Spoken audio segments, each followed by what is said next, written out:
Bonjour, mon nom est Lily Monnier. Je suis accompagnante en mieux-être et médiatrice avec l'approche communication non violente. Et je collabore avec la Fondation pour la défense des droits et libertés du peuple, une organisation qui a été mise sur pied, un organisme sans but lucratif mis sur pied par Stéphane Blais dans les circonstances de la COVID-19. Et la Fondation a mandaté ses conseillers légaux en matière pénale et criminelle afin de vous faire une capsule juridique pour répondre à vos questions concernant les droits et les pouvoirs des policiers et des citoyens dans les événements actuels. Il y a beaucoup de questions. Moi, je vais poser des questions à Maître Jean Dury, Maître Samantha Didonné, qui ont fait une recherche pour vous transmettre l'information, puis je vais me faire votre voix pour poser des questions. Jean et moi, on se connaît, alors on va se tutoyer parce que ça fait 20 ans qu'on se connaît. J'ai déjà transcrit certains de ces procès.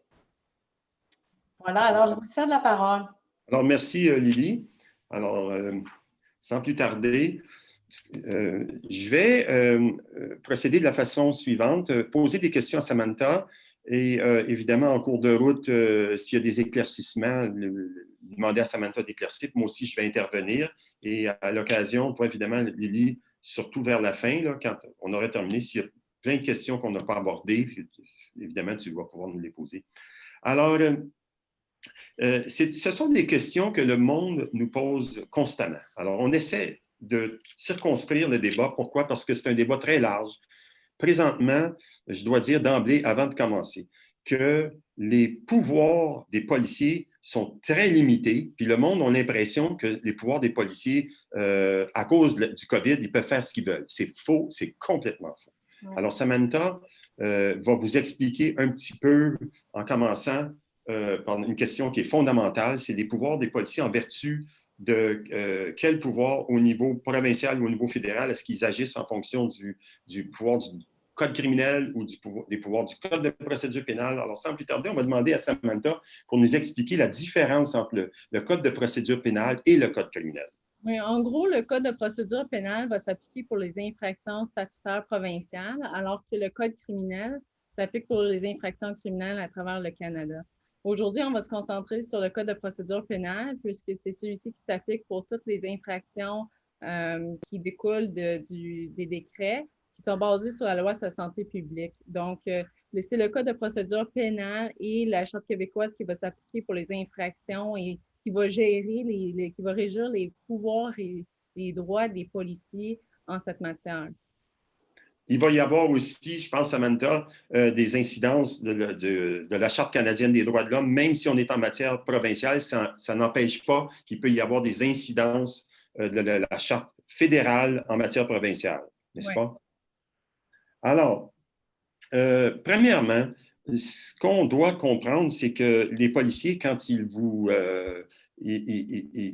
ont des motifs raisonnables de croire que vous avez commis une infraction, ont un délai de prescription. Pouvez-vous en parler de ça, le délai de prescription pour émettre le constat?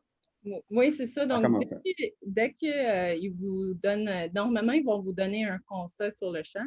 S'ils ne vous le donnent pas tout de suite, ils ont 1 an pour vous signifier le constat d'infraction. Donc, c'est un délai de 1 an. C'est un délai de rigueur. Là, ils peuvent pas, au-delà de 1 an, ils ne peuvent pas vous envoyer Dans quelles conditions un policier peut vous mettre en état d'arrestation sans mandat pour une infraction pénale? Ça, c'est la grande question. Premièrement, est-ce qu'un policier peut vous mettre en état d'arrestation? On sait qu'en criminel, il peut. Une ivresse au volant, toutes les accusations criminelles. Mais en matière provinciale, est-ce qu'un policier peut vous mettre en état d'arrestation? C'est vraiment exceptionnel au niveau provincial. Ils font ça que dans 4 situations. Donc, soit qu'il y a eu un problème au niveau de l'identification de la personne, ou la deuxième situation, c'est que l'arrestation est le seul moyen raisonnable pour mettre fin à la commission de l'infraction pénale de la personne. C'est ces deux situations-là qu'on va traiter, aujourd'hui. Les 2 autres situations, c'est si le policier a des motifs raisonnables de croire qu'après avoir reçu le constat, la personne pourrait malgré tout échapper à la justice en quittant le Québec et en ne payant pas le cautionnement, ou si l'agent il constate qu'il y a un mandat d'amener ou un mandat d'arrestation contre une personne et puis pour des sommes impayées, comme concernant des amendes. Donc, nous, on va traiter des deux premières situations. Dans la première, c'est qu'il y a quelqu'un, il refuse de s'identifier et il faut qu'il y ait trois, c'est pas juste que la personne refuse et que le policier va l'arrêter. Il doit avoir trois conditions cumulatives qui sont présentes. Donc, d'abord, il faut que l'agent ait des motifs raisonnables de croire que la personne a commis une infraction pénale. Et donc, pour rédiger le constat, il a le droit de demander pour votre nom et votre adresse. Il doit également informer la personne du motif. Donc, pourquoi il doit lui informer de l'infraction qu'il lui reproche. Et finalement, il faut que la personne ait refusé de donner son nom et son adresse ou que le policier ait des motifs raisonnables de croire que la personne a donné un faux nom ou une fausse adresse. Donc, si ces trois conditions sont présentes, là, le policier pourra vous mettre en état d'arrestation sans mandat.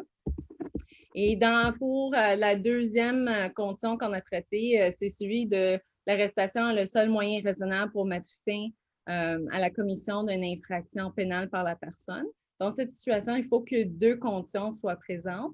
D'abord, que l'agent ait constaté que la personne est en train de commettre une infraction pénale. Et la deuxième, c'est que l'arrestation est le seul moyen raisonnable à sa disposition pour mettre un terme à la perpétration de l'infraction. Donc, c'est vraiment dans ces deux conditions qu'on pourrait peut-être voir une arrestation sans mandat. Donc, si je comprends bien, le policier qui t'interpelle dans la rue puis qui te demande ton nom, tu n'es pas obligé de le dire. Même chose, prenons un regroupement. Dans un regroupement, le policier, il t'interpelle aussi, il te demande ton nom, ton adresse, tu n'es pas obligé de répondre. La seule façon que tu es obligé de répondre, c'est que si il t'a vu en train de commettre l'infraction. Style, distanciation sociale, pas de masque ou bon. Maintenant, avec le couvre-feu, quelqu'un marche dans la rue à 8 heures, passé 8 heures le soir. Il marche dans la rue. Est-ce que le policier peut t'interpeller et puis te demander ton nom? Ça dépend.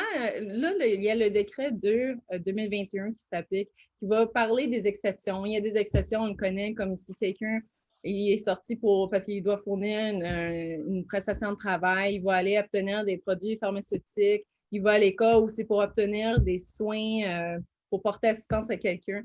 Mais si vous rentrez dans ces exceptions-là, c'est très particulier. Ce qui peut survenir, c'est exemple, quelqu'un marche en chien. Un policier n'a pas les motifs raisonnables de croire qu'il est en infraction puisque ça rentre dans une des exceptions. Si quelqu'un est en train de marcher puis que le policier il lui demande qu'est-ce que vous faites puis que la personne répond bien, je suis en route pour aller chercher des produits pharmaceutiques ou j'ai besoin des médicaments. Est-ce que le policier peut aller plus loin puis vérifier? Bon, il peut poser des questions, mais il ne peut pas exiger votre nom ou votre adresse, parce qu'à partir du moment que vous dites que comme vous rentrez dans une des exceptions, ils n'ont plus les motifs raisonnables de croire que vous commettez une infraction. Donc, c'est la seule nuance que je porterais, c'est que vraiment, il faudrait que il n'y a rien qui les empêche de poser des questions, mais vous avez le droit de refuser de répondre. Puis, c'est ça, là. Ouais. Ça, on en a parlé. Ça, c'est très intéressant. Le policier, moi, je marche dans la rue, 9h30 le soir. Le policier vient me voir. Mais avant de me donner un constat, il est bien certain qu'il va se demander est-ce que je rentre dans les 12 exceptions du décret 2-2021? C'est comme ça qu'on l'appelle, 2-2021. Alors, est-ce que je rentre dans les exceptions? Maintenant, la grande question, c'est que est-ce que le policier a même le droit de vérifier si tu rentres dans les exceptions? Est-ce que tu es obligé de répondre « Oui, je rentre dans les exceptions ». Parce que un principe fondamental, puis ça, je pense que le public doit le savoir, est-ce que je suis obligé de parler à un policier? Tu sais, un policier, il m'arrête dans la rue et dit « Où tu t'en vas? » Non, je n'ai pas commis d'infraction, tu sais, dans le code criminel. Là. La même chose dans le code de procédure pénale. Tu n'es jamais obligé de répondre à des questions à un policier, sauf si tu as commis une infraction. Et si tu n'as pas commis une infraction, tu n'es pas obligé de répondre non plus. Si tu n'as pas commis d'infraction, si je comprends bien là, ce que tu dis, Samantha, un policier me parle, je ne suis pas obligé de te répondre. Je n'ai pas commis d'infraction. Le policier il peut juste te donner un billet si j'ai commis une infraction. Or, je reviens à mon hypothèse. Je marche dans la rue à 9h30. Est-ce que le policier a même le droit de me demander si j'ai une... Parce que moi, j'en ai une chez avocat admettons. Il a le droit, selon toi? Faire une enquête pénale, non, c'est pour poser des questions, oui.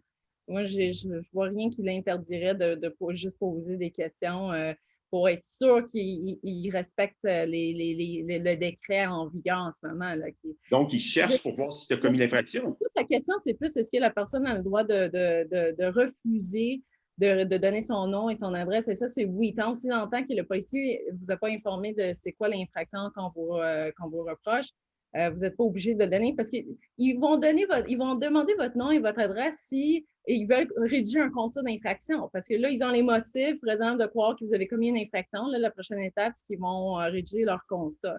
Donc, ils ont besoin de votre nom et votre adresse pour ça. Mais si ils n'ont même pas des motifs pour écrire un constat parce qu'ils n'ont pas, ils n'ont rien d'autre que le simple fait que vous dites que moi, je vais aller à la pharmacie ou c'est parce que je suis avocat, je vais voir un client. Ils vont pas, même s'ils essaient de poser plus de questions, vous avez le droit de ne pas répondre parce que ils ne vous reprochent pas une infraction, vous rentrez dans les exceptions. Donc, je pense que c'est ça la nuance à faire. Et là, il y a une autre particularité, c'est quand quelqu'un est dans un véhicule.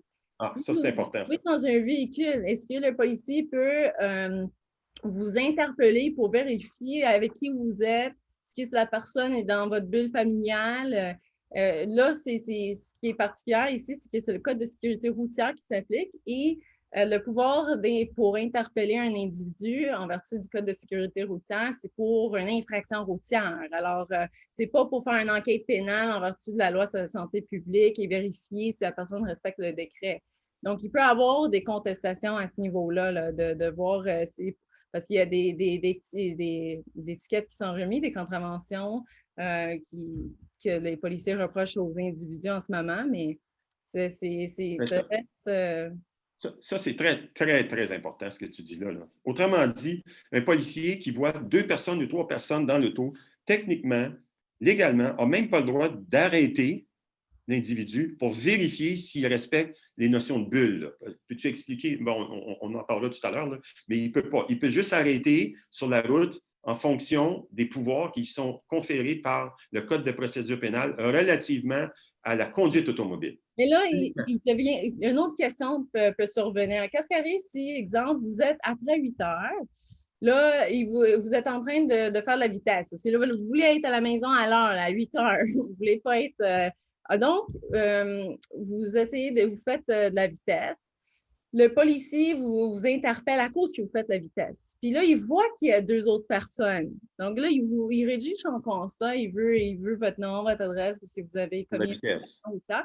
Est-ce qu'il peut là enquêter sur avec qui vous êtes pour ça, je penserais à ce moment-là que peut-être qu'il pourrait être demandé, mais encore là, il ne peut pas exiger le nom et adresse des passagers.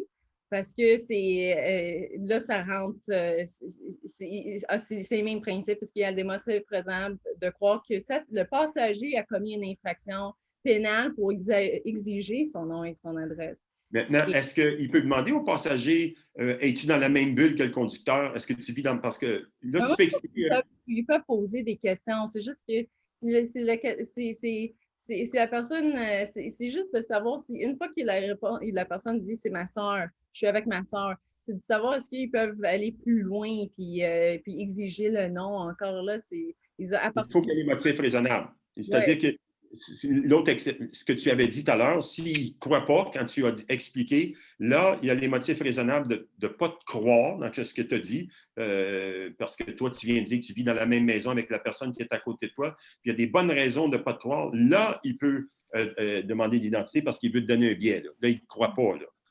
Il peut te donner un biais. Mais moi, j'étais sur l'impression. Maintenant, admettons que tu ne fais pas de vitesse. Est-ce que le policier, à 10 heures le soir, il peut arrêter une voiture?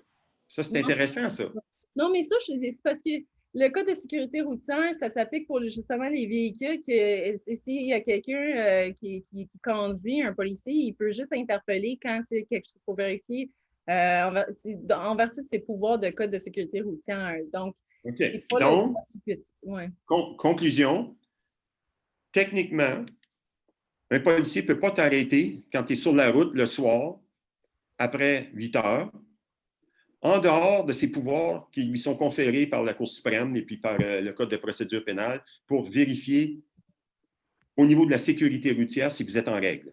Le policier, donc, techniquement, il n'a pas le pouvoir de t'arrêter pour voir si tu respectes, oui ou non, le couvre-feu. Ce qui est intéressant, ça. Vos prétentions, c'est ça que nous, oui, on pense. Bon, mais ça, c'est très important, ça. Parce que c'est sûr que ça va arriver.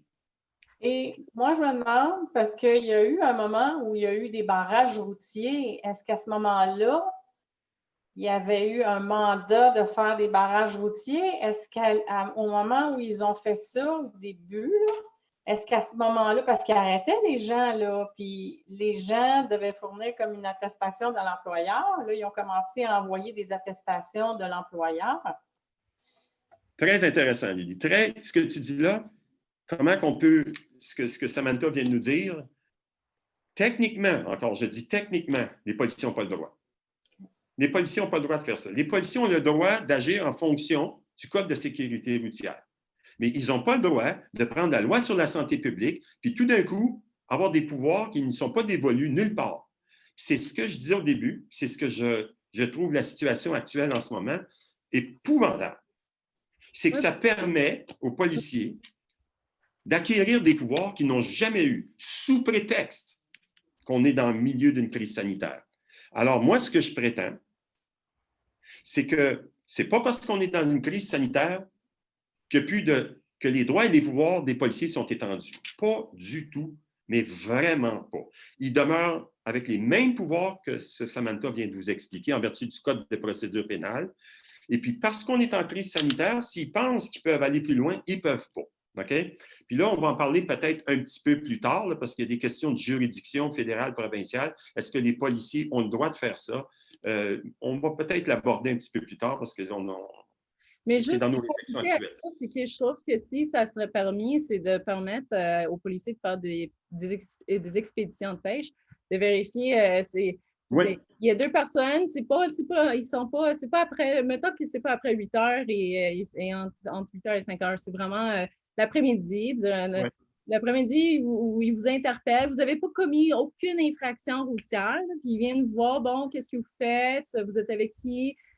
C'est pas un pouvoir qu'ils avaient avant et puis que si ça serait permis maintenant, c'est pas quelque chose nous, on contesterait ça en tout cas. Non, c'est ça. Puis Samantha, dans notre recherche, on s'est aperçu de ça. Et puis, Lini, je peux te le dire, là, OK? Je peux te le dire, ce que je pense. Là. Il va y avoir des excès, et absolument des excès partout dans la province de Québec. Maintenant, c'est bien facile de dire qu'on va contester, mais ça veut dire quoi contester? Ça veut dire que ça stresse, tu fais face à des 1500 $ de constat d'infraction, soit que tu prennes un avocat, soit que tu défendes tout seul. On essaie d'éviter ça. Alors, la raison pour laquelle on en profite pour le dire, parce que cette capture de vidéo, je suis certain, va être écoutée à Québec, au gouvernement, vous devez suivre la loi. Les policiers doivent suivre la loi. Et ce n'est pas un permis en blanc, ce n'est pas un permis à tout égard de rentrer dans nos vies. Déjà, les mesures liberticides, ce n'est pas le sujet de la discussion aujourd'hui, mais déjà, ils sont rendus loin. Puis on a l'impression que parce qu'on est en crise sanitaire, que les policiers peuvent faire tout ce qu'ils veulent. Là, Samantha vient de le dire, là, ils n'ont même pas le droit de t'arrêter la nuit pour te questionner en auto, ce qui n'est pas pareil quand tu marches dans la rue. Ils n'ont pas le droit parce que maintenant, c'est le Code de la sécurité routière qui s'applique. Donc, ils n'ont pas le droit de t'enquêter. Puis moi, ce que je pensais avec Samantha après-midi, je marche à 9h30 le soir. Le policier, il m'enquête. OK? Il m'enquête. Qu'est-ce que tu fais sorti? Ils ont fait une loi qui semble vouloir donner le pouvoir aux policiers d'enquêter. Ce qu'on est en train de réfléchir, c'est qu'ils n'ont peut-être même pas ce pouvoir-là de t'enquêter la nuit. Là, on rentre dans le droit constitutionnel, on rentre dans les pouvoirs provinciaux versus les pouvoirs en matière fédérale. On rentre ici parce que la nuit, quand ils nous font ça, on est en prison à la maison. Nos clients, nos clients en droit criminel, les juges, ils leur donnent une sentence, ils disent, bon, dans un sursis, prison à la maison, les premiers 6 mois à la maison à temps plein, mais le dernier 6 mois, tu vas avoir un couvre-feu. Ça va être moins pire qu'à temps plein. Un couvre-feu entre 10 le soir et 6 le matin, généralement. Nous autres, ils nous ont mis entre 8 et 5 le matin. Bon, ce que j'ai à dire là-dessus, finalement, ce qu'ils ont fait, ce qu'a fait le gouvernement, là, OK, il nous a mis en prison la nuit.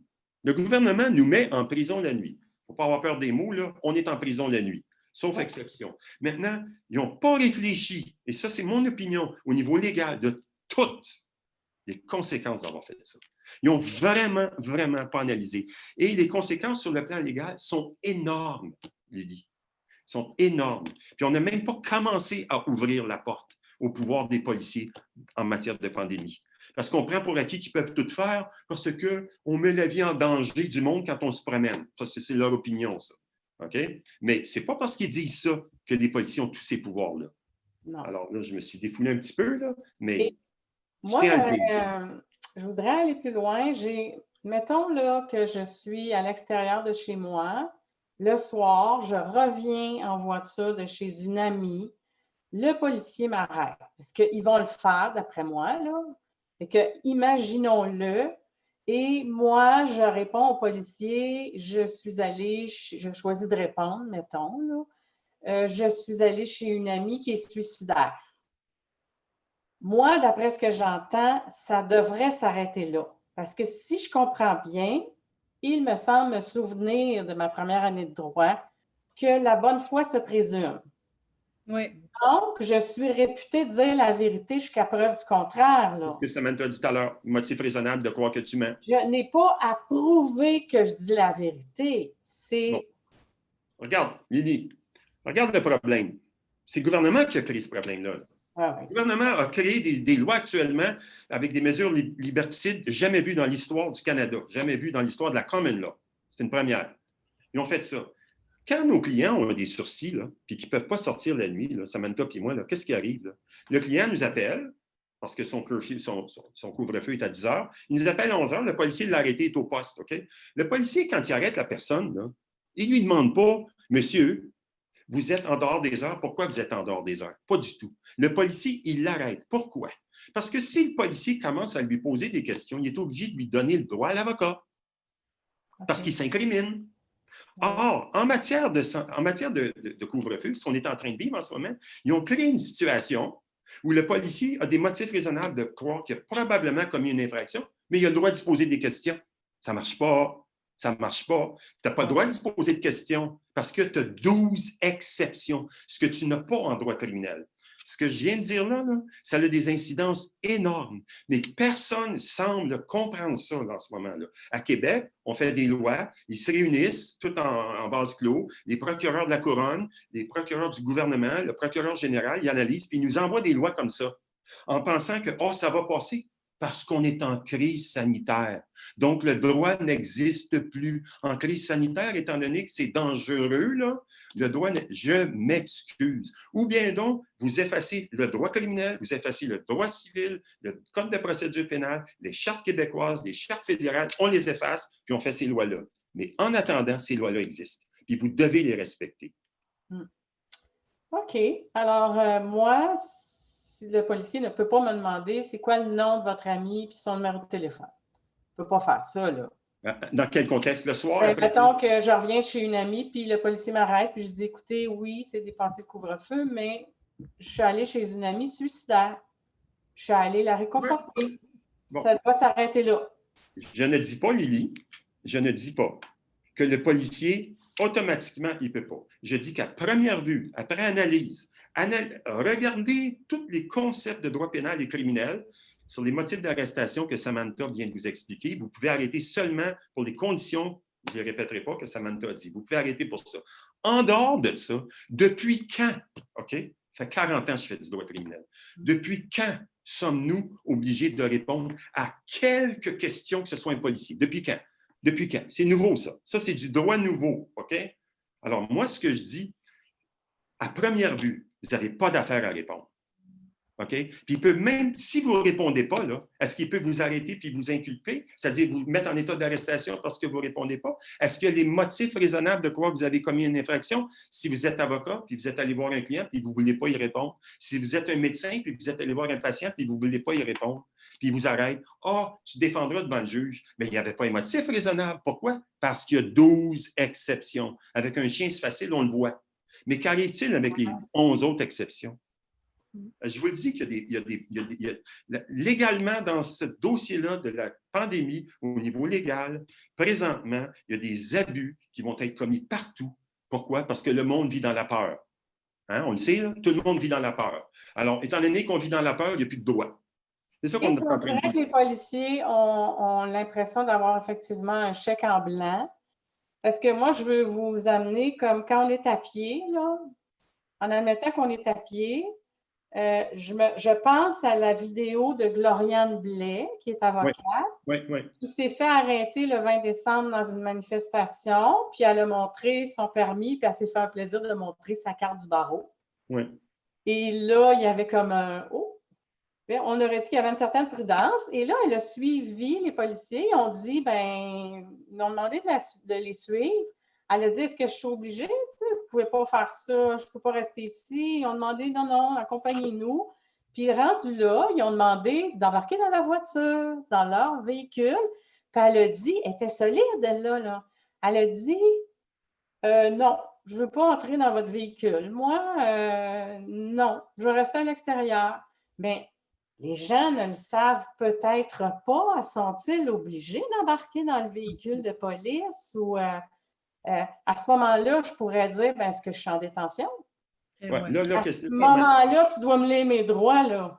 Samantha fait une bonne analyse là-dessus. Alors, Samantha, qu'est-ce que tu as à dire sur le fait qu'on peut-tu amener une personne... Quand on le met en état d'arrestation, premièrement, qu'est-ce qu'il doit faire le policier? Ça va répondre un petit peu. Qu'est-ce qu'il doit faire? Une fois qu'il t'a mis en état d'arrestation. Il doit tout de suite vous informer. C'est particulier, on parle vraiment au niveau pénal, là. Il doit vous informer de l'infraction qu'il vous reproche, mais également, ce qu'on ne voit pas au criminel, il doit vous informer de votre droit de prévenir vos proches. Et là, vous avez aussi le droit de parler avec un avocat. Donc, il doit vous informer. Est-ce qu'il est obligé de te dire? Le droit à l'avocat est obligatoire. Pardon? Le policier est obligé de te donner le droit à l'avocat. Oui, exact. Il y a les trois, il doit vous informer de ces trois droits-là. Ensuite, il doit également vous fournir les moyens nécessaires pour exercer ces droits dès que raisonnablement possible. Donc, il ne suffit pas juste de vous dire vous avez le droit et puis mais il faut que vous puissiez le mettre en application, ces droits-là. Est-ce qu'il peut t'amener au poste quand tu refuses de t'identifier? OK. Juste avant d'y arriver là, donc, dès que le motif qui justifiait votre arrestation n'existe plus, là, il doit tout de suite vous remettre en liberté. En cas où la personne refuse de s'identifier, la façon que ça fonctionne au niveau pénal, c'est que il ne peut pas vous fouiller pour essayer de trouver vos pièces d'identité, regarder dans votre cellulaire pour vérifier qui vous êtes. Ils n'ont pas ce pouvoir-là. Ce qu'ils devront faire, c'est de vous amener devant le tribunal et puis si vous refusez toujours de vous identifier, là, vous allez être condamné pour outrage au tribunal.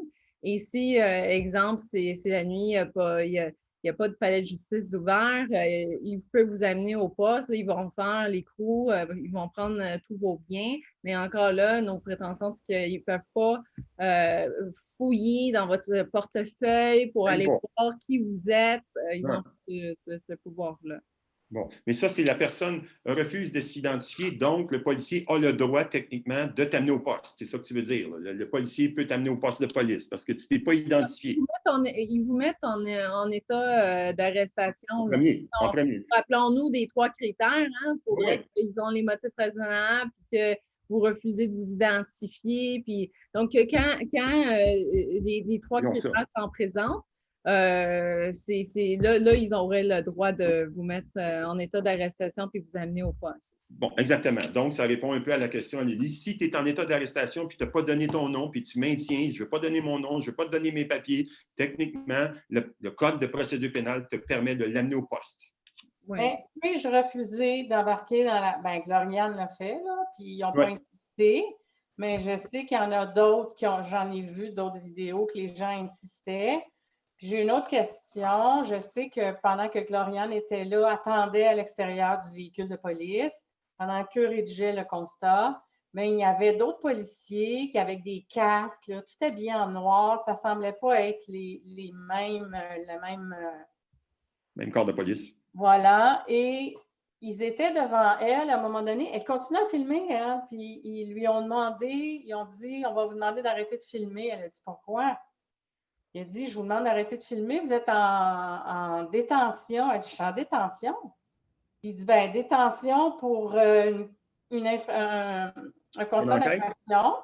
Puis là, elle dit, non, je n'arrêterai pas de filmer. Puis si vous voulez que j'arrête de filmer, là, vous allez venir me mettre les menottes. Mais ça, c'est quelqu'un de solide, là. De toute Moi, on-tu le droit? Un policier qui dit « Oh, vous êtes en détention. OK, vous m'avez donné mon droit à l'avocat. » Parce que techniquement, si elle aurait appelé un avocat d'abord. C'est comme... Parce que même si c'est sur le bord de la route, ils peuvent permettre à ce que la personne puisse parler en confidentialité avec un avocat. Donc, il y a toutes des questions comme ça qui se posent. Là. Fait avant de commencer à poser d'autres questions et tout, ils doivent permettre à ce que la personne puisse parler avec l'avocat. Mais... Donc, mais la question pour est-ce que la personne a le droit de filmer, je ne vois pas d'interdiction là-dessus. Qu'est-ce que vous en pensez, Jean? Est-ce qu'ils peuvent dire vous devez serrer votre caméra? Bon, puis là, il y a aussi, Samantha, la question, parce qu'on en parle abondamment, la question du criminel. Est-ce que le criminel peut être impliqué? Peut-il être accusé d'entrave si tu n'as pas voulu répondre à la question de ton identité? Ah, oui, ça c'est. Mais juste avant, est-ce que vous voulez répondre pour peut-être la caméra? Oui, la caméra, oui. Qu'est-ce que tu as à dire là-dessus? Bon, mais moi, je pense que la personne, il pourrait garder.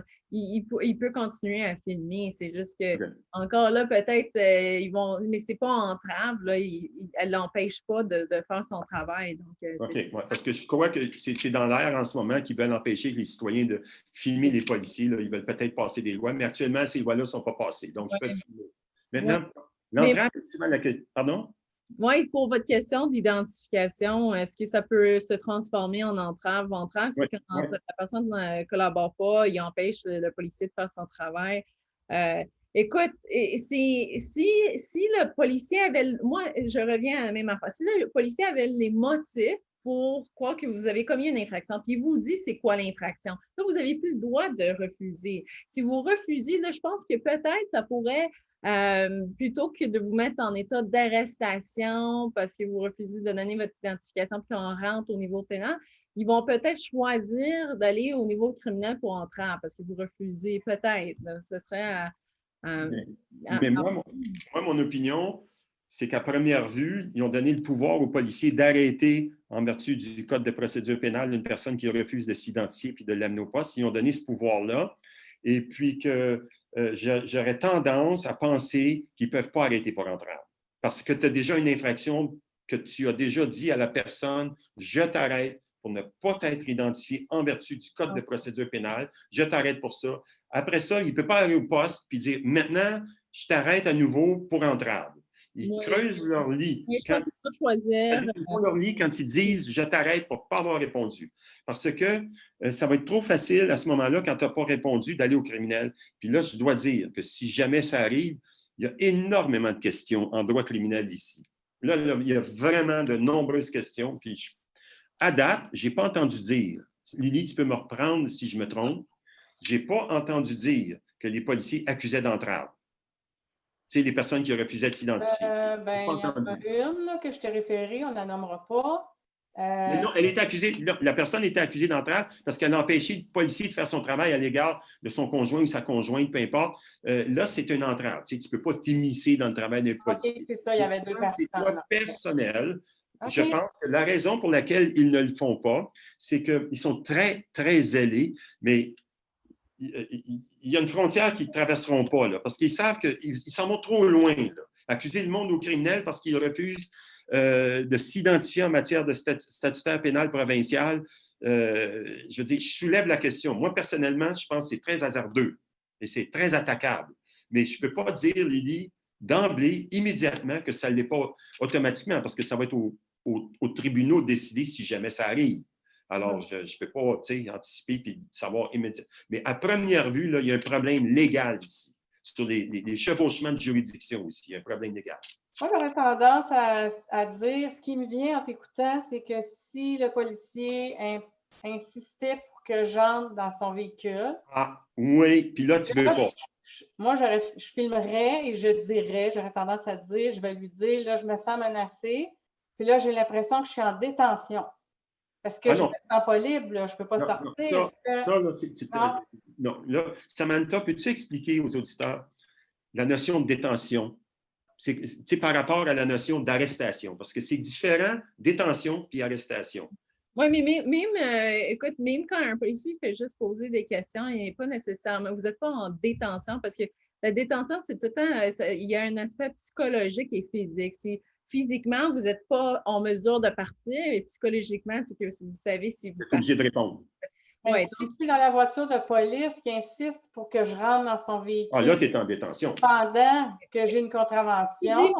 Il dit, est-ce que j'ai le droit de partir? Là. Non, vous n'avez pas le droit de partir. Vous êtes en détention. Et puis, il vous informe là, de vos droits. Mais c'est quand il est en train de faire une enquête sur une infraction là, que là, vous seriez en mode de détention. Lily, je vais l'expliquer d'une façon que moi, je suis habitué de voir là, depuis longtemps. Quand j'étais jeune, les policiers n'avaient jamais le droit d'arrêter quelqu'un, sauf s'il y avait des motifs raisonnables et probables. Dans ce temps-là, il y avait raisonnable et probable. Ils ont enlevé le probable aujourd'hui, mais à l'époque, OK? C'était ça, la loi. Rendu en 1990, ils ont commencé à développer un concept qu'on appelait détention pour fin d'enquête. Ça, c'est venu des alcools au volant. La personne était arrêtée sur la route. On voulait lui faire souffler. Il n'y avait pas le temps de parler à l'avocat, mais il fallait le faire immédiatement. Donc, on a développé le concept de détention pour fin d'enquête. Ça a commencé, cette notion-là de détention pour fin d'enquête, en droit criminel canadien. Maintenant, ça s'est développé, là, j'évite toutes les...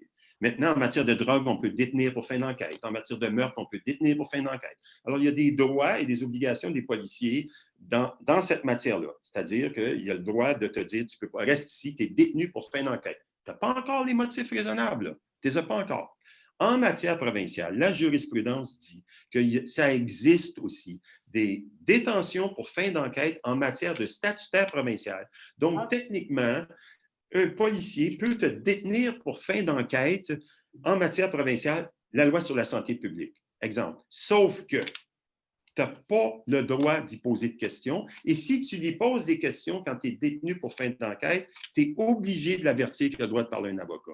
Mais tu n'es pas supposé de poser de questions et le droit à l'avocat est suspendu en détention de fin d'enquête. Exemple, un ivresse au volant, tu es sur le bord de la route, je n'ai pas le temps d'appeler mon avocat, je souffle dans l'ADA, le petit appareil qu'on fait souffler sur le bord de la route, là, je suis détenu, on me met en état d'arrestation suite à ça, on m'amène au poste, mais là, tu n'as pas eu le droit à l'avocat encore. Cour suprême l'a permis, c'est légal.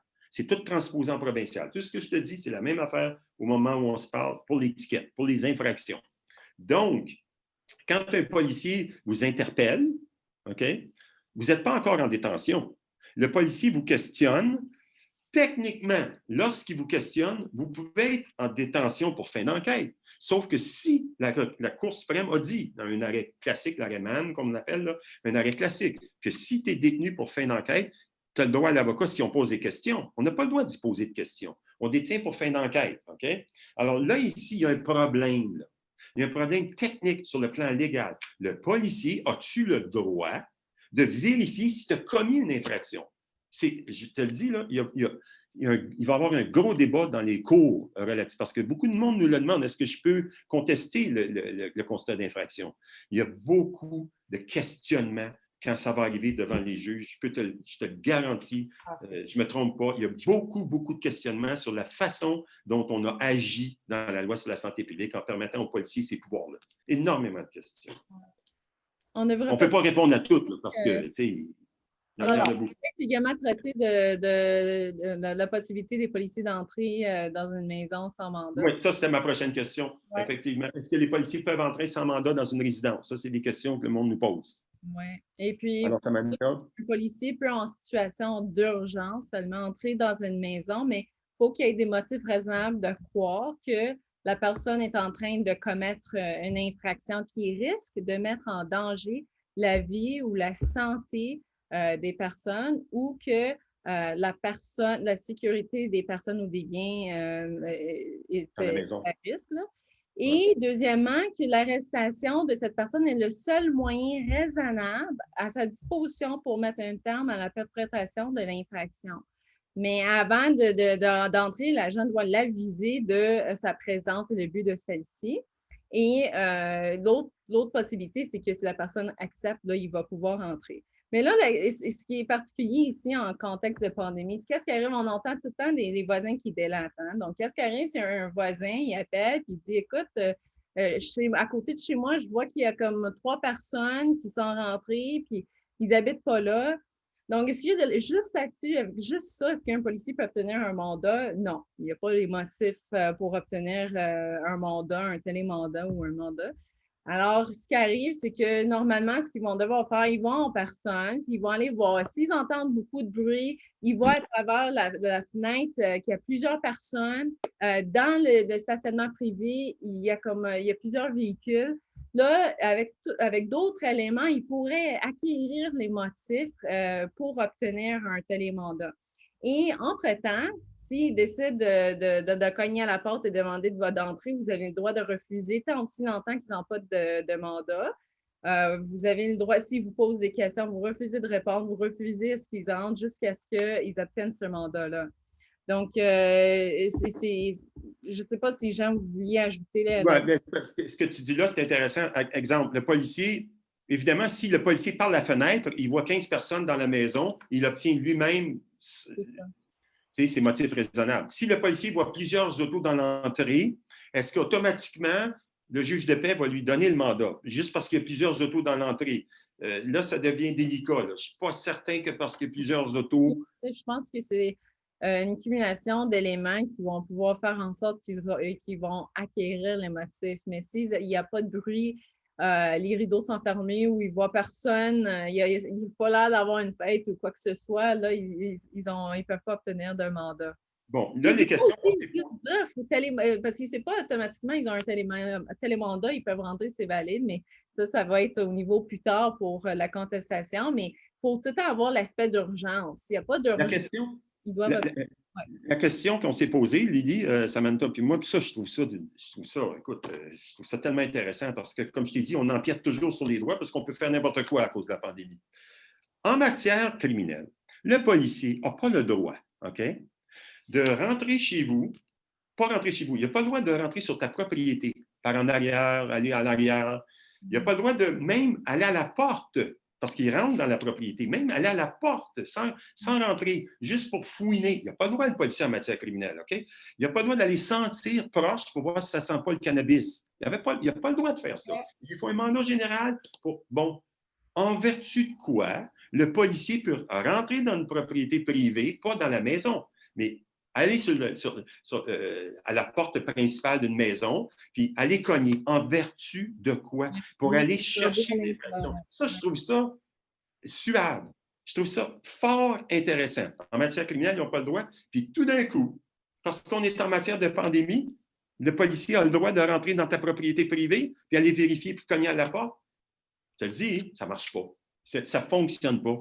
Et je suis convaincu que juste cet aspect-là, quand ça va être attaqué, parce que, écoute, là, je ne suis pas le seul avocat d'en prendre, il y a bien des avocats qui vont réfléchir à ce que je dis là.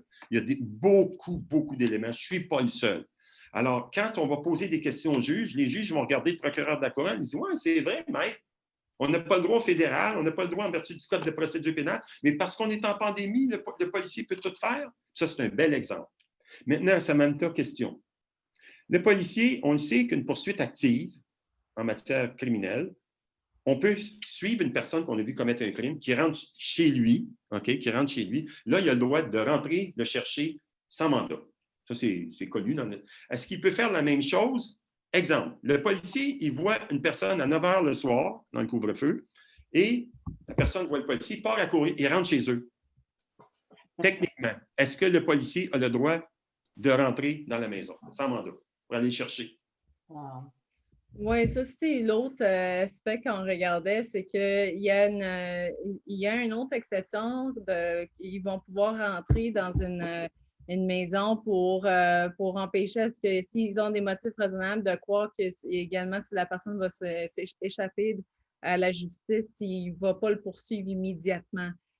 Donc, ici, c'est qu'ils peuvent poursuivre jusqu'à où ils vont. Donc, s'ils décident d'aller chez eux, techniquement, là, au niveau provincial, étant donné qu'il y a le pouvoir de leur poursuivre jusqu'à où ils s'en vont pour être sûr qu'ils ne vont pas s'échapper à la justice, il y aurait peut-être possibilité à ce qu'ils fassent ça, mais je pense que ça va très loin. Normalement, ils vont chez eux. On peut également dire qu'il n'y avait justement pas de raison de crainte qu'il va échapper à la justice. Il va chez lui. Il n'est pas en train de prendre l'avion.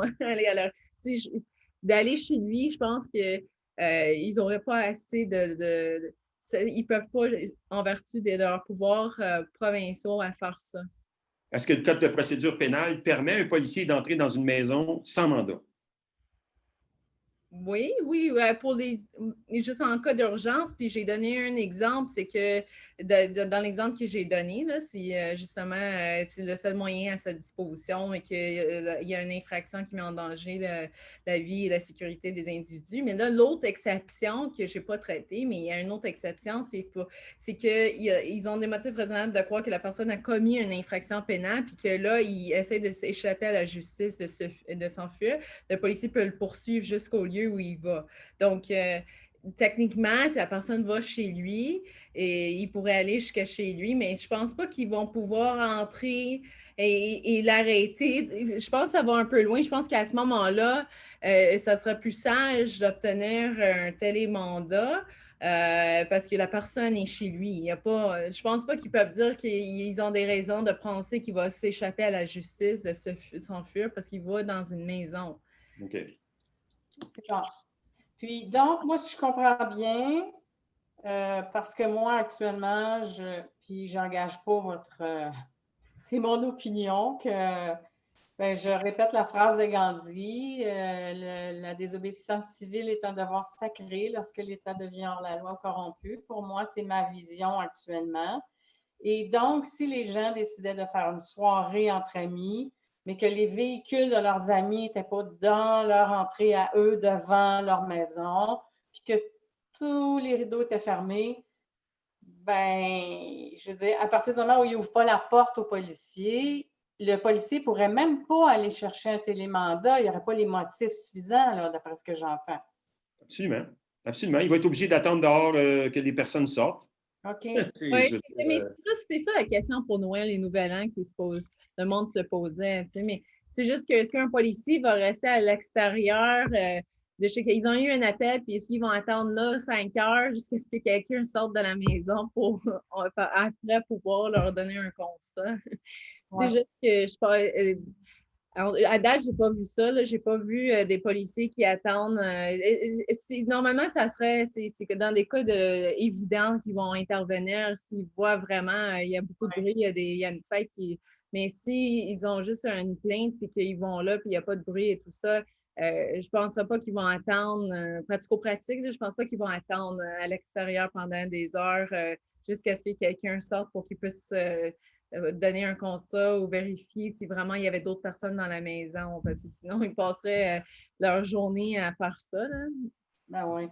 Une petite parenthèse. La relation des gens, la relation à l'autorité, les gens, c'est difficile pour eux de dire « je n'ouvrirai pas la porte, je vais lui parler à travers la porte, je vais demander s'il y a un mandat, s'il n'y en a pas, c'est tout bad, il faut peut-être te chercher un mandat, je ne te laisse pas entrer. » Ça, il y a quelque chose, je pense, à dépasser pour les gens, d'affirmer leurs droits.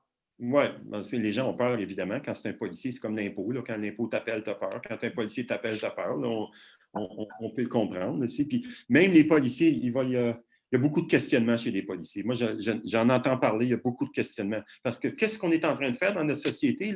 C'est que les viols, les meurtres, les assassinats, les vols, tout ça, là, on dirait que les policiers, c'est plus ça. Là. Les policiers, leur rôle social, là, c'est d'écouter, je veux dire, il y a vraiment, là, on a vraiment changé là, notre société. Oh, ouais. Complètement de fond en comble, et puis il y a des questionnements.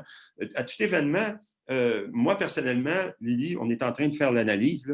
Tout ce que le gouvernement fait actuellement est illégal. Mais ça, c'est mon opinion qu'on tente d'aborder avec la Fondation, puis je ne suis pas le seul dans ça. En partant, toutes les mesures prises ne rencontrent pas les critères de la Charte. Les critères de la Charte, pour que les gens puissent vraiment, on va essayer de le simplifier, puis je vais le faire rapidement, très simplement, expliquer au monde. Voici comment ça fonctionne. En matière de charte, on va parler de charte fédérale, les mesures liberticides qu'on vit en ce moment. Alors, les restrictions à nos droits et libertés civiles actuellement. Alors, quand on a une violation à sa face même d'un droit ou d'une liberté en vertu de la Charte canadienne, on a un renversement de fardeau. C'est au gouvernement de prouver, OK? Parce qu'il y a une violation. Alors, c'est sûr que toute violation, distanciation, masque, le couvre-feu, peu importe, fermer les magasins, tout ce qu'on est en train de vivre, ce sont toutes des violations à la Charte, à sa face même. Donc, devant les cours de justice, comment ça fonctionne?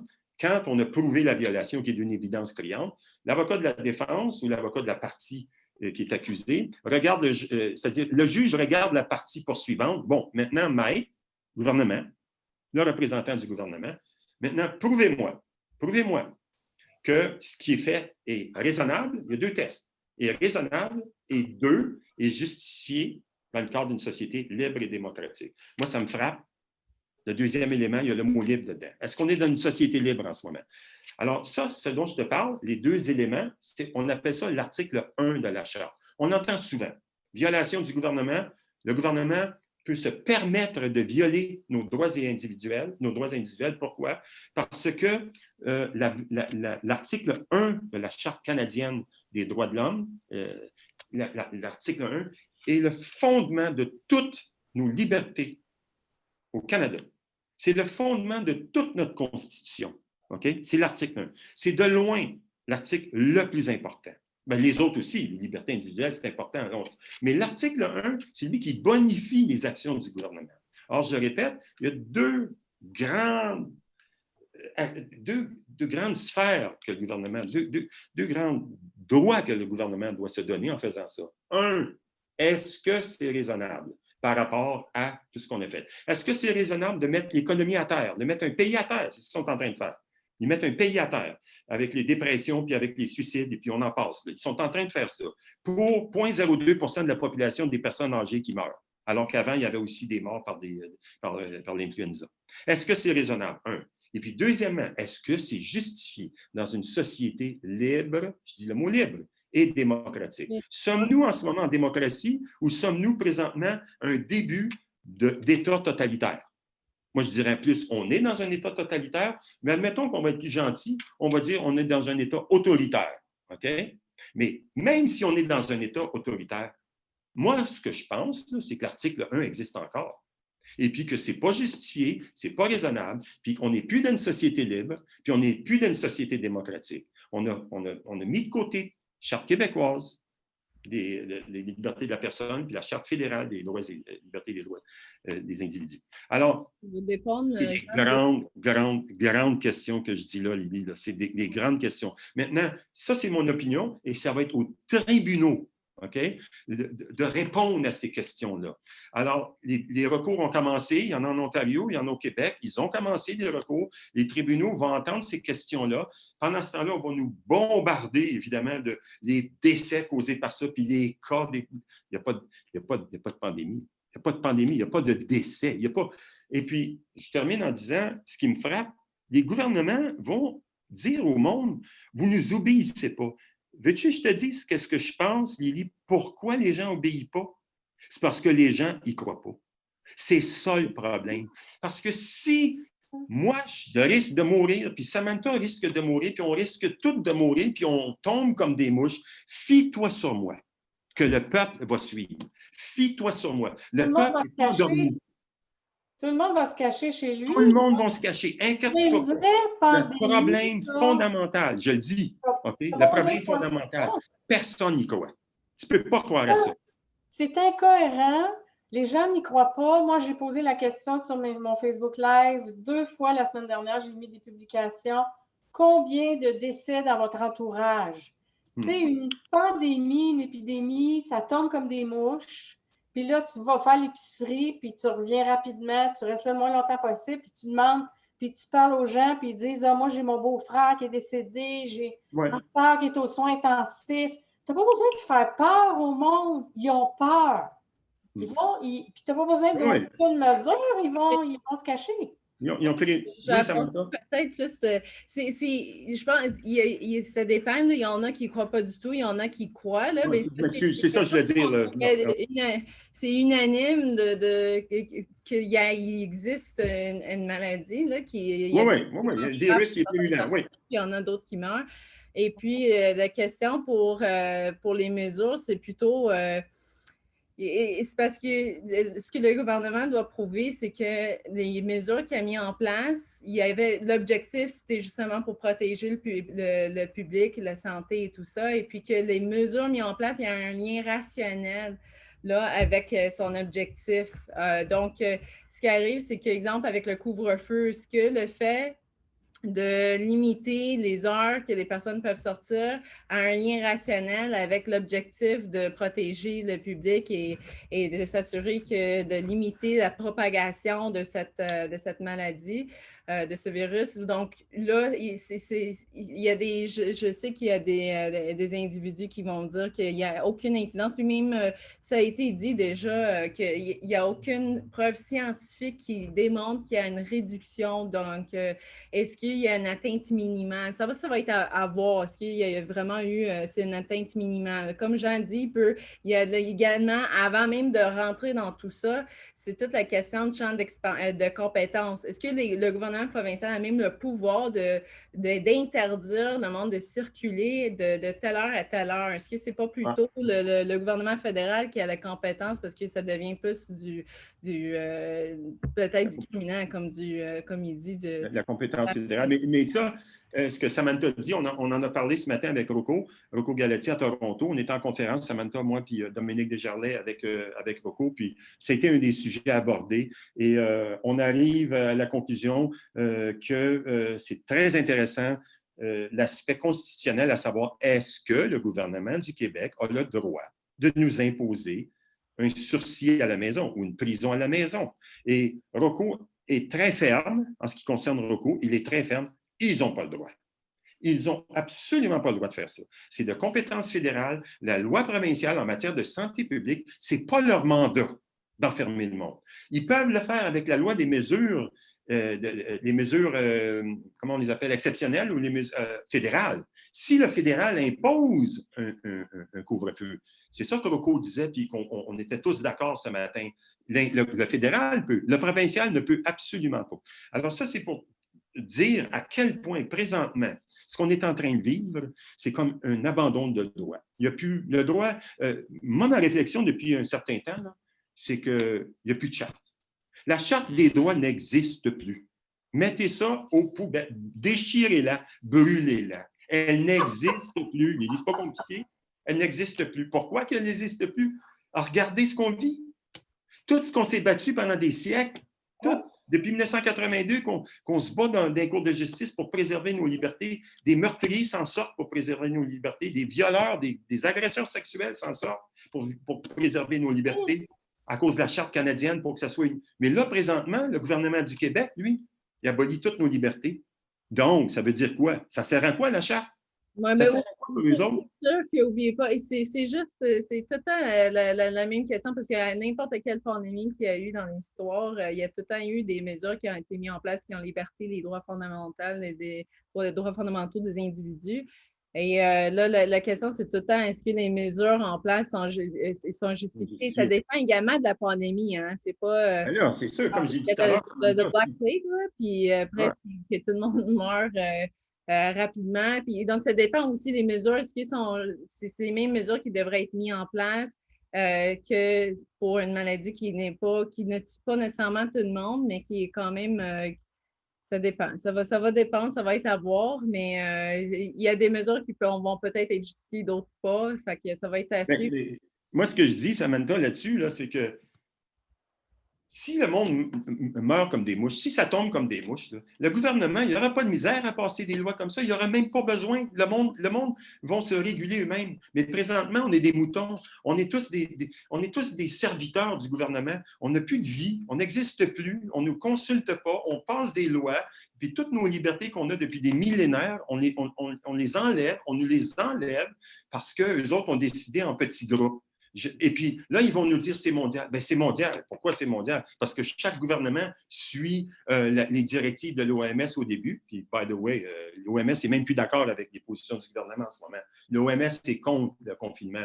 Mais si je pousse plus loin le raisonnement, c'est que présentement, on est à la merci, à la solde des pharmaceutiques. Alors, Big Pharma arrive avec ses vaccins et puis c'est eux autres qui empochent. D'ailleurs, je veux aussi dire une autre affaire qui est très importante, Lily, en ce moment.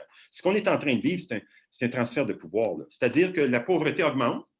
La pauvreté augmente et le transfert de pouvoir se fait vers les multinationales. Amazon, Facebook, toutes les grosses multinationales présentement s'enrichissent. Puis toutes les PME au Québec, tous les petits meurent. C'est ça qu'on est en train de vivre. Est-ce que c'est justifié, ça, pour 2 % de monde qui meurt à 80 ans parce qu'ils sont proches de la mort? Parce que présentement, ce que le gouvernement du Québec est en train de faire, c'est tolérance zéro. Ah bon, tolérance zéro. Ça veut dire jusqu'à l'an 3000, on va l'avoir, le couvre-feu, jusqu'à l'an 3000. Ça n'arrêtera jamais, ça. Tolérance zéro. C'est quoi ça? Le monde meurt, mais on a créé des campagnes de peur, et puis là, on a aboli tous nos droits. Là, on donne des pouvoirs aux multinationales, puis là, ils s'en vont vers ce qu'ils ont appelé le Big Reset. D'ailleurs, regardez ce que je dis, là, le premier ministre de l'Alberta. Ce que je dis en ce moment, là, c'est exactement la même chose. C'est lui qui le dit. Il regrette d'avoir fait ces mesures-là. Pourquoi? Parce qu'il a tué l'économie. Il a tué la petite entreprise. En ce moment, ils sont en train de créer des dépressions, des suicides alarmants. C'est alarmant, le taux de suicide en ce moment. Ils sont en train de créer des situations où le remède, comme on dit tout le temps, est bien pire que la maladie. Mais on n'a aucune comparaison. On est en train de tuer, d'anéantir notre tissu social. C'est ça qu'on est en train de faire en ce moment. Et cette situation-là est irréparable. On ne se relèvera pas avec les 1000 milliards de dettes qu'ils vont nous donner, en plus de ce qu'on avait, et puis que les gouvernements actuellement n'ont pas de revenus. Le pétrole, le monde en dépense moins, le monde achète moins. Amazon, il n'y a pas de taxes. Alors lui, il s'en sort. Imaginez, les gouvernements n'ont plus de revenus, puis ils dépensent 1000 milliards. C'est quoi ça? Ça ne fait aucun début de sens, qu'est-ce qu'on est en train de dire. Le problème, c'est au niveau de la cohérence des mesures également. Je trouve que ce que je dis, c'est comme exemple que l'escalade était permis, mais c'est le monde qui peut toucher les mêmes roches, mais que le yoga, que quelqu'un apporte son propre matelas, et puis qu'il y a une distance, puis que le nombre de personnes est limité. Déjà, ça serait mieux pour notre économie et pour la santé mentale des individus. Même chose que pourquoi est-ce que la SAQ devrait avoir une exception pour la SAC, pour aller magasiner pour acheter de l'alcool ou du cannabis, mais pas pour aller acheter des vêtements, des bijoux, peu importe. C'est que c'est justement, ils peuvent limiter le nombre de personnes qui vont entrer, même pour les centres sportifs. Pourquoi pas permettre à ce qu'il y ait un nombre limité de personnes, qu'ils mettent d'autres mesures en place plutôt que de tout fermer. Parce que, et c'est ça. Ils mettent en faillite. Moi, je pense qu'ils vont avoir de la misère à justifier que ça a été une atteinte minimale, ça, de toute ça. Ah ouais, puis on peut juste commencer. Là. Et les gens peuvent penser qu'ils ont tous les droits. Ils font comme s'ils avaient tous les droits. Oui. Mais il n'y a pas eu de débat devant un tribunal. Que là, ils doivent démontrer le bien fondé, puis que c'est justifié, puis que c'était la seule manière qu'ils pouvaient avoir un résultat, tu sais, que leur mesure était... Puis les médecins n'ont pas le droit de parler. Comment? Les médecins n'ont pas le droit de parler. C'est un autre problème. Les professionnels qui peuvent vraiment... Les professionnels de la santé n'ont pas le droit d'être contre ça, je trouve ça. Muselé. En tout cas, ça finit plus. Le débat actuel, là, c'est... Je veux dire, je peux pas... C'est, tu sais, ouais. Je suis mieux. Une chance, l'avocat a le droit de parler. Moi, j'ai le droit de parler. Ça, j'ai aucun problème avec ça. Mais le professionnel de la santé, c'est lui qu'il faut écouter. Moi, je n'ai pas les connaissances. C'est lui il n'a pas le droit de parler. Il n'a pas le droit d'être dissident. Imagine. Imagine dans quel état qu'on est en train de nous inviter à vivre. Alors, après ça, il se demande pourquoi les enfants se suicident. Un enfant de 10-12 ans, en ce moment, il a-tu le goût de vivre? Puis, je l'entends souvent. Le taux de suicide chez les enfants de 10 à 12 ans est énorme en ce moment. Là. OK? Alors, est-ce que tu as le goût de vivre dans un monde comme ça? Il y a beaucoup de questions. Moi, ça ne m'intéresse pas. Puis j'arrive à relativiser, puis j'assume, je vais dans la désobéissance civile parce que pour moi, c'est un devoir sacré, c'est un droit. Je ne peux pas attendre que l'autre me redonne mes droits. Je dois affirmer mes droits fondamentaux, reprendre mon pouvoir. J'ai l'impression de me faire traiter comme un enfant de 4 ans. Pourquoi il a décidé là, que je ne pouvais pas faire ça? puis je n'ai pas voix au chapitre, je ne peux pas rien dire, je suis obligée d'obéir. Hey. Puis en plus de ça, Lily, je fais remarquer à nos auditeurs là, que ceux qui sont confortables avec tout ce qu'ils vivent en ce moment là, sont bien payés. Là. Tous les fonctionnaires du gouvernement qui ne sont pas dissidents sont payés. OK? Tout le monde dans les multinationales qui ne sont pas dissidents sont bien payés. Mais le peuple, là, le 50% du reste, le travailleur autonome, est en train de mourir. Là. Eux autres, là, ils critiquent, ils passent pour des conspirationnistes. Ils n'ont pas le droit de critiquer les gens au pouvoir, mais ceux qui critiquent, c'est des conspirationnistes. On a créé 2 clans au Québec, là, mais ce n'est pas juste ici, c'est mondialement. Il y a vraiment ça qu'on vit actuellement, 2 clans. Si tu contestes les mesures des gouvernements conspirationnistes, puis si tu es au gouvernement, mais tu as un salaire, tu as un fonds de pension, alors toi, tu es à l'aise avec ça. Alors, il y a beaucoup de gens qui disent rien, mais est-ce que vous avez regardé ce qui se passe chez le monde qui souffre en ce moment? Alors, est-ce que, on revient à l'article 1, la Charte canadienne, est-ce que les mesures attentatoires, ils sont justifiées?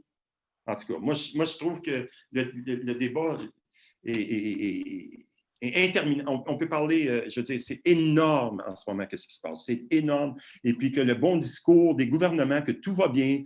Et puis, une autre affaire, là, le gouvernement qui nous dit dans 1 mois, dans 3 semaines, ça va diminuer. Ça ne diminuera pas les pics épidémiologiques depuis les derniers 25 ans au Québec et depuis les derniers 10 ans. À chaque janvier, les hôpitaux sont débordés à 250 %, 200 %. Chaque année, il y a même des élections juste là-dessus, à savoir qu'ils sont débordés. Mais tout d'un coup, il n'y a plus de grippe. Le COVID a mangé de la grippe. Il n'y a plus de grippe. Alors là, présentement, il parle des hôpitaux débordés. Je veux dire, vraiment, là c'est une insulte à l'intelligence. Là, on approche vraiment une insulte à l'intelligence. Et une autre chose, moi, qui me frappe, c'est que moi, j'entends des choses, j'ai peut-être pas de preuves hors de tout doute, là, mais je les entends faire des promesses, demander un effort collectif, tenter de mobiliser, on va faire en 28 jours pour diminuer, aplatir la courbe, mais pour moi, ils mentent, parce que j'entends, mais tu n'as pas le droit de faire ça, d'après moi, criminellement. Là, au niveau du code criminel, tu as le droit de mentir à ta population en direct, là, continuellement, de leur faire croire que là, c'est jusqu'à telle date. Puis il y a déjà des entreprises, apparemment, qui avaient envoyé des attestations à leurs employés en décembre. Ces entreprises-là savaient déjà qu'il y aurait un couvre-feu en décembre, puis les citoyens ne savaient pas. Tu te fais mentir en direct, là. On te fait croire que ça va durer 4 semaines. Puis depuis le mois de mars, ils disent ça. À chaque mois. Non, je sais, depuis le mois de mars. C'est criminel, ça? Au niveau du code criminel, je ne sais pas, là. Mais ça, c'est un autre sujet. Mais moi, ma prédiction, Lily, c'est que ça va continuer et ça n'arrêtera pas. C'est ma prédiction. Tant que les gens ne vont pas se lever. Tu ne peux pas arrêter un virus. Je veux dire, puis là, il est en mutation. Il va être toujours en mutation. Ça veut dire quoi? Ça veut dire qu'on est en prison à vie, nous autres. Moi, je vais mourir en prison. Puis les enfants vont connaître ça pour combien d'années? C'est ça qu'on est en train de vivre. Parce que le gouvernement ne peut pas reculer. Parce qu'il va avoir de l'air fou. Il n'y a pas le culot, il n'y a pas les nerfs, notre premier ministre actuellement, de faire comme Jason Kenney a fait en Alberta. Puis de dire, je m'excuse, je me suis trompé. Il ne le fera pas. Notre premier ministre ne le fera pas. Alors, il va continuer dans ses mesures liberticides, puis il va détruire, c'est ce que je prétends, moi. Ça, c'est mon opinion personnelle. Il est en train de détruire le tissu social. Puis ça ne reviendra pas. Il est en train de détruire notre monde. Ça ne reviendra pas. Ils sont allés trop loin, selon moi aussi. Moi, c'est ce que je pense. Ils reculent. Les poursuites, ça n'arrêteront pas. Ils ont mis combien d'entrepreneurs, combien de familles ils ont mis à terre? Là, je n'ai même pas parlé des effets secondaires sur les enfants de tout ce qu'ils sont en train de vivre. Je veux dire, ça, c'est des psychologues qui en parlent. Là. Il y a des gens habilités à faire ça, là, ce qu'on est en train de faire. Là. Les dommages collatéraux, ce qu'on est en train de faire. Là. Pour écraser une fourmi, on va aller chercher 10 éléphants, pas juste un. Là, moi, j'allais dire un bat de baseball pour écraser une mouche, là, mais... Ah, ben, moi, je veux dire... Alors, moi, c'est ce que je pense. Je peux me tromper, je n'ai pas la vérité, mais jamais de ma vie, à mon âge, j'aurais pensé vivre ça. Jamais, jamais, jamais. Je me suis battu pendant 40 ans pour les libertés individuelles, puis là, ce que je suis en train de vivre, ça me dépasse complètement, complètement. Je ne sais même pas par quel chemin, par quel bout commencer pour dire que ça n'a aucun début de sens qu'est-ce qu'on est en train de vivre en ce moment. Puis ça ne se justifie pas, malgré tout ce qu'ils disent. Puis on a tous de la compassion.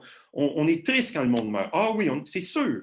On n'aime pas ça que le monde meure 2 mois avant le temps ou 6 mois ou nos grands-parents meurent 1 an avant. C'est sûr qu'on n'aime pas ça. OK? On le comprend, ça. Mais l'humain existe sur Terre depuis des millions et des millions d'années, puis l'humain a toujours traversé tout.